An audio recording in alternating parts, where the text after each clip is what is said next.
Sir என்கிட்ட ஒரு 5 acre land இருக்கு. அதுல இயற்கை விவசாயம் பண்ணலான்னு இருக்கேன். இப்போ இருக்க ட்ரெண்டுக்கு இயற்கை விவசாயம் ப்ராஃபிட்டபிளா பண்ணலாமா?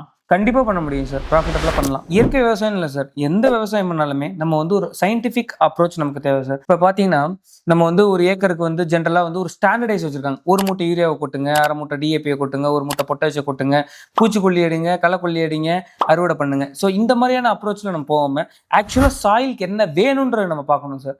ஸோ சாயில்ல ஃபர்ஸ்ட் நமக்கு எவ்வளவு நைட்ரஜன் ஆல்ரெடி இருக்கு, எவ்வளவு நமக்கு தேவை, எவ்வளோ பொட்டாசியம் இருக்கு, எவ்வளோ நமக்கு தேவை, எவ்வளோ பாஸ்பரஸ் இருக்கு, எவ்வளோ நமக்கு தேவை அப்படின்ற சயின்டிஃபிக் அப்ரோச் நமக்கு தேவை சார். ரெண்டாவது, நம்மளோட நுண்ணுயிர்களோட குவாலிட்டி எப்படி இருக்கு, ஆல்ரெடி நமக்கு ஈல்டு எப்படி இருக்கு, நம்ம ஈல்டு இன்க்ரீஸ் பண்ணுமா இல்லை அதே ஈல்டை மெயின்டைன் பண்ணுமா அப்படின்ற சயின்டிஃபிக் அப்ரோச் நமக்கு தேவை.